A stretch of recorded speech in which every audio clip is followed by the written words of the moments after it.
Mayang gabi ka natong tanan mga igsoon, at napunta sa pulong sa Dios o hinaot pa nga kita panalanginan ining gabi una karon diya sa pagpaminaw sa iyang pulong. Ablihon nato ang atong mga balaang kasulatan sa Mateo 26:41. Mateo 26:41 kay balutan ining konteksto na ang atong Ginoo kauban ang iyang tulo ka alagad ngadto sila sa bukid sa puntod aron sa pag-ampo kay tungod pila ka oras na lamang siya pagkadakpon og iyang giuban si Pedro, si Juan ug Santiago. Unya nining kahimtanga ang Ginoo nagpanulti kanila. Nagpanulti bahin sa pasidaan sa angay nilang pagabuhaton samtang siya nagaampo dito sa bundok. Basahon nato maigsuon Mateo 26 versikulo 41 nagaingon, pagtukaw ug pag-ampo kamo aron dili kamo mahidalin-as ngadto sa panulay sa pagkatinuod matinguhaon ang espiritu apan maluya ang lawas. Kini ang pulong sa Ginoo, mag-ampo ta mga igsoon. Salamat namong Amahan Dios na nasa langit, kami dunay kalayaan aron diha sa pagduol kanimo sa pagpaminaw sa imong pulong. Hinaot pa nga imo kaming tabangan pinaagi sa gahom sa imong espiritu nga tagaan mig kahayag sa among pagsabot aron sabtan namo ang maong implikasyon o mga leksyon sa among kinabuhi. Kini lamang among pag-ampo sa ngalan sa among Ginoong Hesukristo. Amen. Kung atong tan-awon, maigsuon, kung atong sabton ang pinulungan sa atong Ginoo dinhi sa Mateo 26:41, unsa may pinaka-summary, unsa may pinaka unod niining bersikuloha? Bahin sa unsa? Bahin sa pagkadalin-as sa pagsulay. Bahin sa pagkadalin-as sa panulay. Mao kana ang atong topic karong gabi una. Now, unsaos paglikay sa pagkadalin-as sa panulay? Mao na atong pagatan-awon tagsa-tagsa. Kining pasidaan sa atong Ginoo gikan ni sa iyang baba mismo paingon sa iyang mga alagad. Kay nahibalo na siya sa may tabo sa iyang mga alagad. Dili magdugay ni ining higayuna, magkatibulaag ang tanan og na ang mga paglimod. Klaro nga baod nga angayng tagaag dakong bilih kini mga sinultihan sa atong Ginoo. Kay tungod kini kamatuoran, balaan, matarong, masaligan. Kay tungod dunay peligro nga nagpanghitabo sa kinabuhi karon sa mga alagad. Dunay gubat.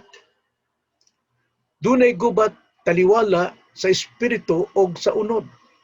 Siguradong dunay mudaog nga usa kun pagkapasagdan ang usa. Busa mag-ampo kita kay dunay tentasyon o panulay.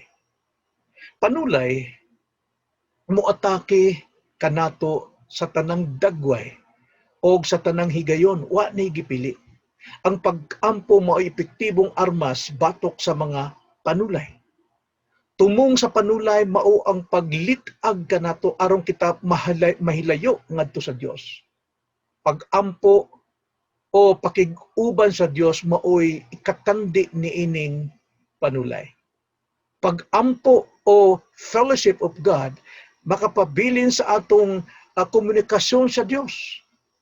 Kalipay o gugma sa Dios ang maangkon natong suporta gikan kaniya kanato nga mubalibad sa kaaway pinaagi sa mga pag-ampo tungod sa pagsulay.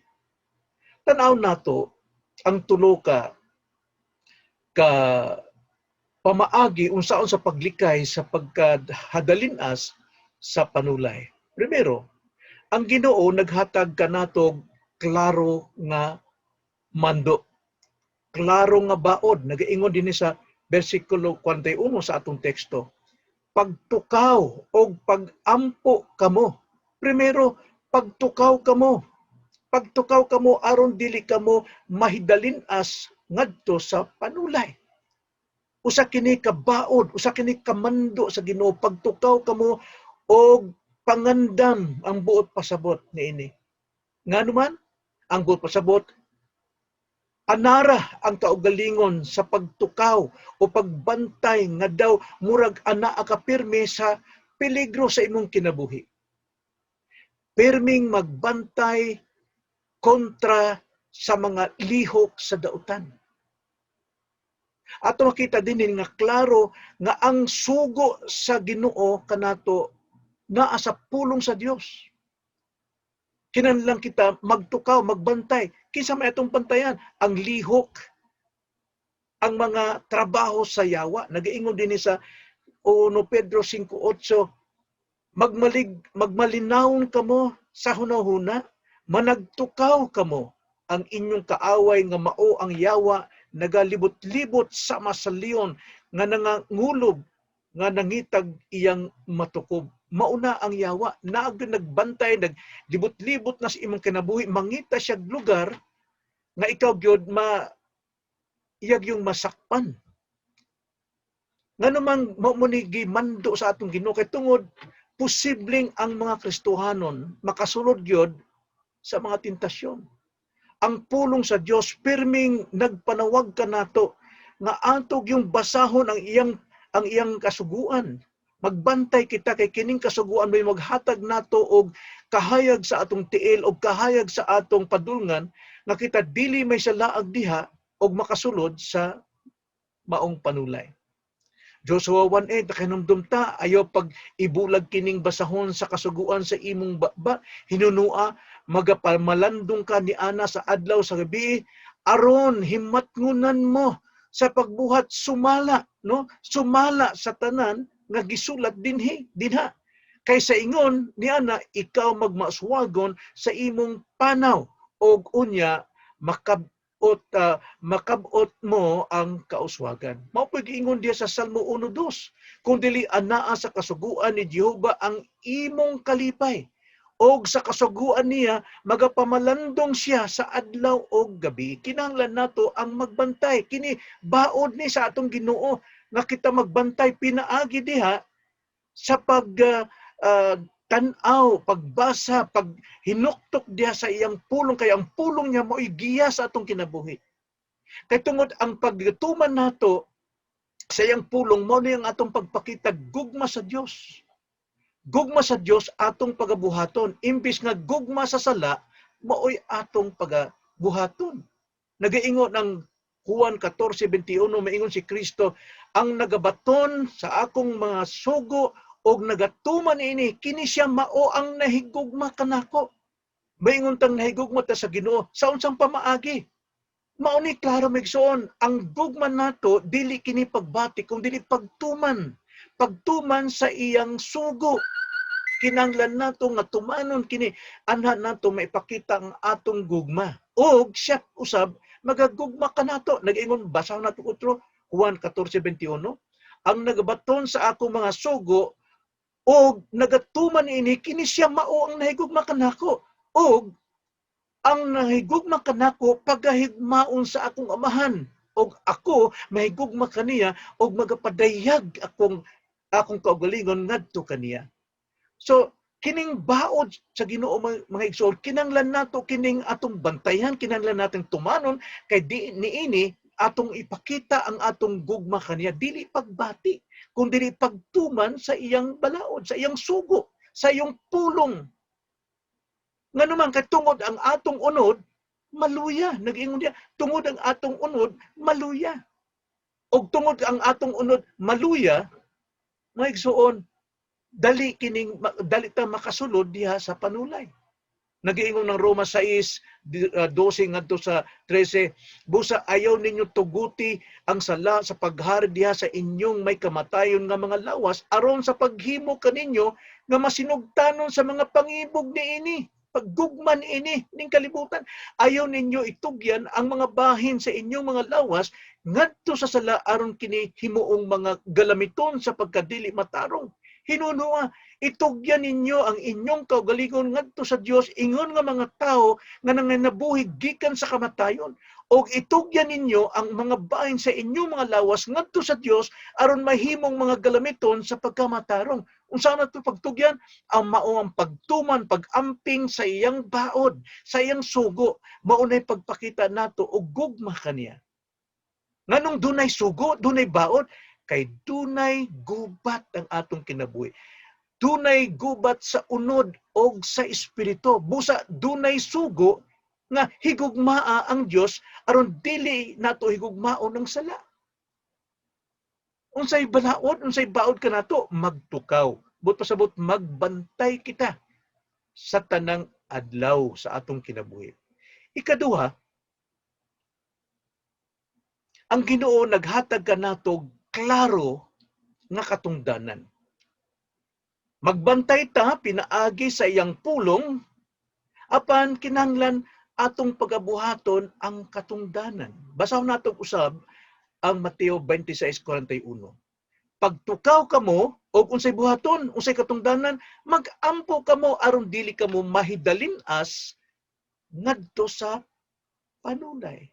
Kung atong basahon ang Lucas 22:40, mao lang gyapong konteksto ha. Nagaingon, o sa paghiabot niya sa dapit, siya mayon kanila, pagampo kamo aron dili kamo mahidalinas ngadto sa panulay. Mao kini ang atong katungdanan. Dili lang ta magpaminaw sa maong pasidaan sa Ginoo sa iyang baod, kinahanglan do natay action.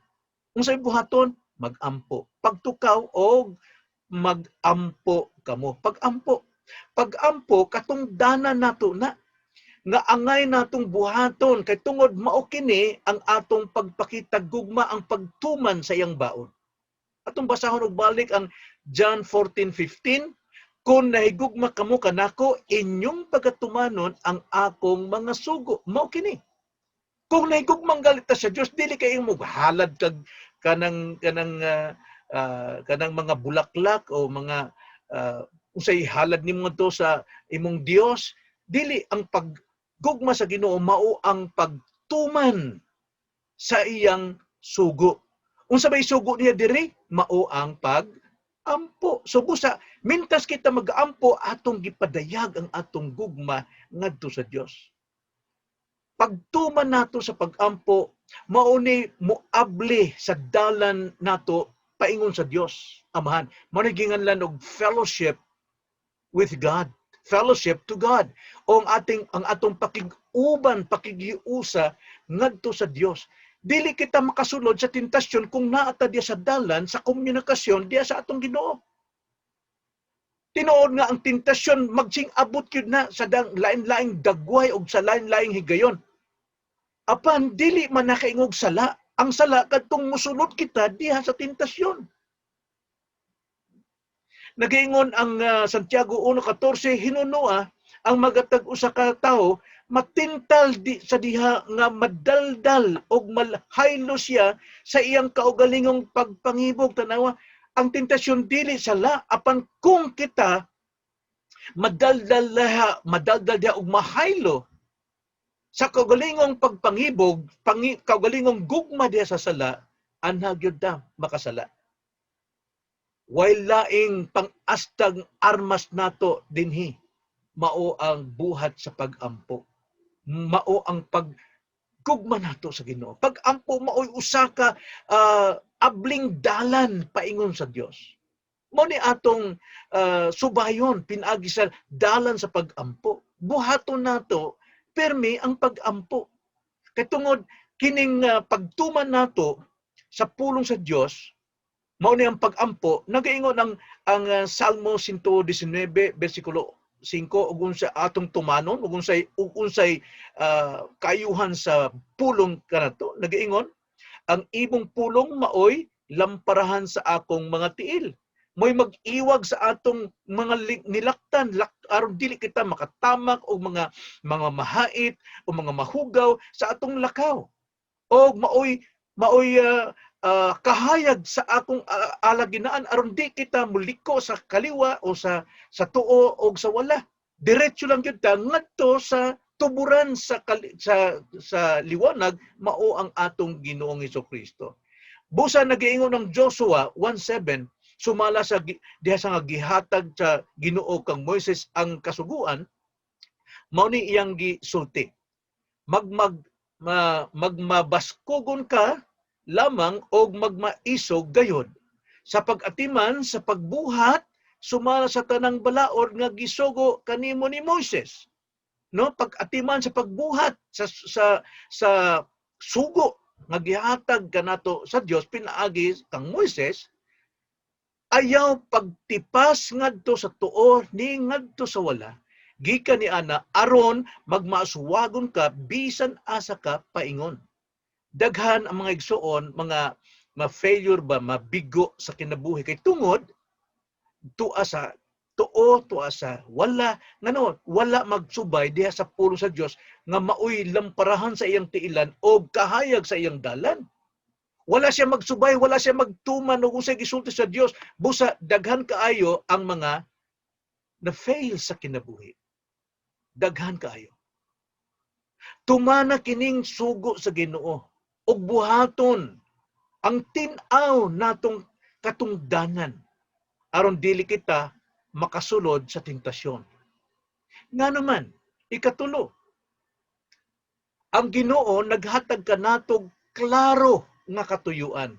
Nganong magtukaw kita, nganong mutuman ta sa pagbuhat sa pag-ampo, kay tungod dunay klaro nga katuyuan kining maong pulong sa Dios. Atong basahon og usab ang atong teksto. 41. Pagtukaw o pag-ampo kamo aron dili kamo mahidalin-as ngadto sa panulay sa pagkatinuod matinguhaon ang espiritu apan maluya ang lawas. Tulo maigsoon makita nato diri. Nganong kita magbantay o mag-ampo, primero aron dili kita mahidalin-as ngadto sa panulay, aron naagyod pirmi ang pagka-tinguhaon sa atong espiritu og masabtan nato nga maluya gyud ang atong lawas, ang atong unod.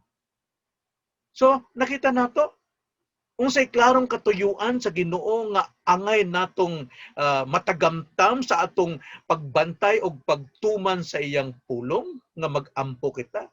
Dili kita mahidalin-as ngadto sa panulay. Kay sa pagkatinuod, matinguhaon ang atong espiritu apan ang atong unod, ang atong lawas, mahuyang. So atong basahon ang Roma 8:5 nagaingon. Kay ang mga nagkinabuhi uyon sa unod, mga makilawason sa ilang pangunahuna. Apan ang mga nagakinabuhi uyon sa espiritu, nagapangunahuna sa mga butang sa espiritu. Mao ni atong kinabuhi nga Kristohanon mga igsuon, do natay angay nato masabtan sa atong kinabuhi. Bag-utang pagkatao, apan naa pa ta sa lawas, o kining lawasan naa na sa unod nun. Mo incline na, mo panig na sa mga buhat nining kalibutan.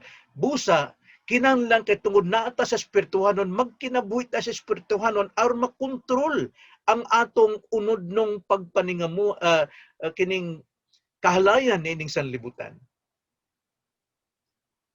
Pero ang atong pangutana, nganong magtukaw man ta o mag-ampo ng igsuon? Well, nakita nato sa atong bersikulo, aron dili kita mahidalin-as asa sa tentasyon.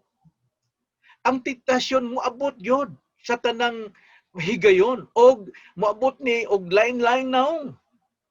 Ngaron, kung walay pagpangandan sa atong hunahuna ang atong pangutukan, siguradong dili kita makaampo. O kung dili kita makaampo, siguradong may dalin asta ngadto sa tentasyon. Tungod sa pagkamatuod may igsuon, nagaingon ang atong bersikulo, matinguhaon ang espiritu. Basahan nato usab. Pagtukaw og pag-ampo kamo aron dili kamo mahidalin-as ngadto sa panulay. Kaysa pagkatinuod, matinguhaon ang espiritu. Apan maluya ang lawas. Unsa may pasabot ni ini may igsuon. sa pagkatinuod matinguhaon ang espiritu. Kining espirituhanon nga parte nato sa atong pagka-Kristohanon, mga igsoon. Mao kini ang bag-ong tawo nga gibuhat sa Dios sa dagway ni Kristo. 2 Corintios 5:17 nagaingon, busa kun ang tao ana kang Kristo, siya bag-o nang binuhat. Binuhat na siya sa Dios nga bag-o diha sa dagway ni Kristo. Ephesians 2:10, we are His masterpiece. Kita mao ang iyang masterpiece nga gibuhat diha kang Kristo. Mao kini ang matinguhaon, espirituhanong pagpanginabuhi. Perpekto ka na diha kanato, matinguhaon. Apan, naapatanin ning lawas.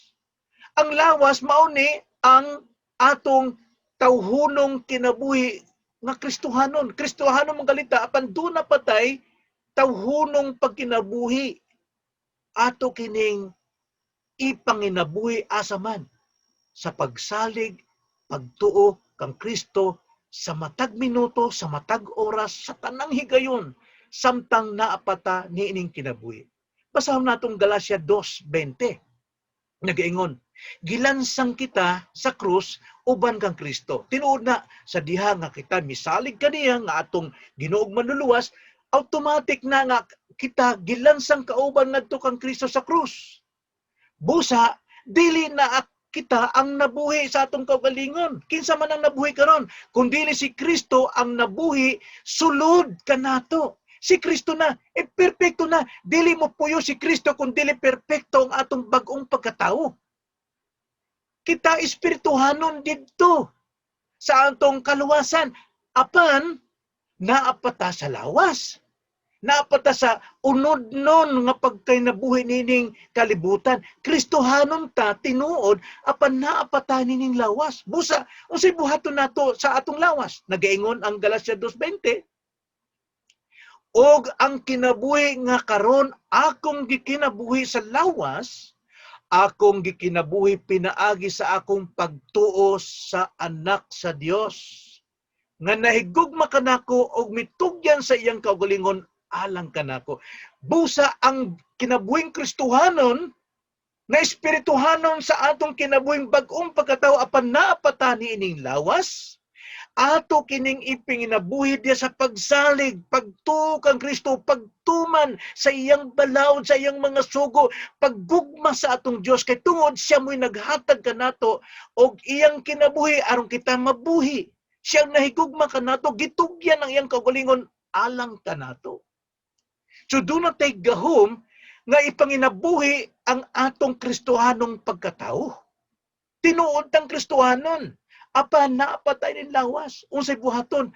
Kinahanglan magkinabuhi kita sa espirituhanon. Unsa pa maagi? Magkinabuhi sa pagsalig sa Dios, pagtuo sa Dios. Nagaingon ng Roma 1:17, ang gimatarong sa Dios, unsa man, magkinabuhi sa pagtuo. So kinahanglan magkinabuhi kita sa espirituhanon. Mao ang magkinabuhi sa pagtuo kang Kristo. So nag-iingon ng Roma 8:5-6, nag-iingon, kay ang mga nagkinabuhi oyon sa unod, mga makilawas nun sa ilang panghunahuna. Apan ang mga nagakinabuhi oyon sa Espiritu, nagapanghunahuna sa mga butang sa Espiritu. Ang panghunahuna alang sa unod, musangpot sa kamatayon.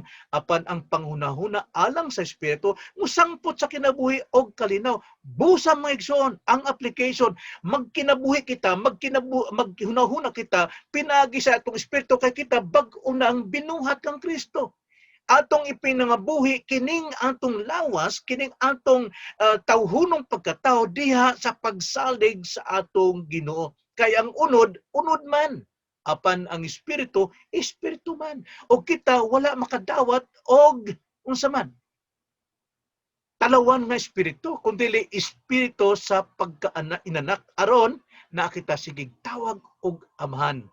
Amahan, kung dili kita kining dili kita talikdan sa Ginoo nga motawag kaniya og amahan, kay tungod na ang Espiritu ni Kristo mo'y nagtabang kanato sa pagtawag kaniya nga amahan. Kay tungod usaray anak, bugtong ra anak, apan tungod si Kristo nagapuyo sa atong kasing-kasing, kita dunay awtoridad nga motawag og amahan sa atong Dios. Busa kita nga naa pa sa unod, ipanginabuhi kini sa pagtuog pagsalig sa anak sa Dios.